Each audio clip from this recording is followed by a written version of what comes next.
What if transsexuals identify as their higher frequency, whatever that represents to them, but they are stuck in the ego reality? What ego manifested for itself, for you. But if they identify with their higher frequency, but aren't there yet, but they identify with it, they resonate with it, but they're kind of trapped in this given experience. Like, for example, if I, Mark, was born into this male form, as part of my ego experience, I am Mark, I am male, I am this, I am that, and that's my story, that's my character. My character is Mark, ego's manifestation, right? And so my ego is this male form, right? But then what if I tune into a higher frequency, and that higher frequency character to me represents itself as Grace, my like older sister or sibling, or some girl who's older than me and who I respect a great deal, and I can only assume that in this environment it's my sister. And so that's how the higher frequency represents itself to me, because in my story it works for me. I want that. I would like that. So, but a higher frequency for anyone else can manifest itself in whatever they need, whatever they want it to be. It's more like what they need, because later on the higher frequency will start to try and like help ego grow up in some way. So that's the whole like relationship between ego and Grace, my ego and my higher frequency. So what if my experience in ego, in the ego form,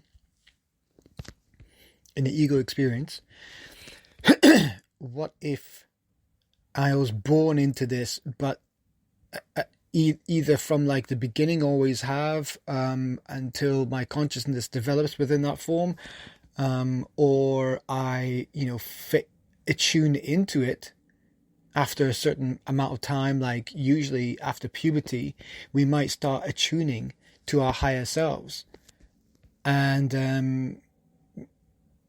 so at which point you're going to be like, oh, I feel like I'm Grace way more than I am ego. If every part of your being says that you are way more like Grace, this is who you are, this is your character. You were never meant to be playing this role as ego. You're never meant to be ego and have that experience. But it's like something got mixed up.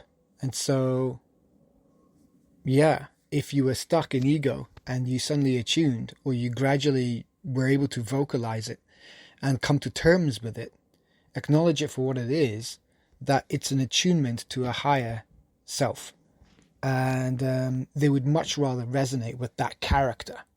So whether or not they're actually attuned to a higher frequency and live life like that, that's probably not the case. I think they're still going to be living the experience of a lower frequency like egos, but they identify with the higher frequency character.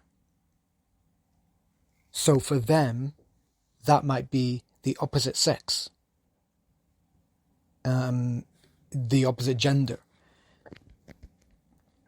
It could be any number of things that they need, that works for them. And so that higher frequency character for them might be this other thing. And so then it will make sense that they would consciously want to align their ego experience to the experience of what they resonate with more with their other character. You could call it an alter ego, but I think it's a representation of the character that their higher frequency has, whether they know it or not. Because if they were able to tune into a higher frequency and get that feeling, great. But what if they kind of get a feel for that character from their higher frequency without even tuning in via like drugs or meditation or through exercise or I mean, one of the passive ways I believe is through intensive thought and strong emotions. I think they can attune you to a higher frequency. So maybe they were born like that, with just a higher ability to attune to themselves, to their higher frequency character. And so that might really appear strongly to them, and they'll resonate with that. So yeah, naturally they'll want to try and match their ego experience to what they identify as, what they resonate with. Something to think about.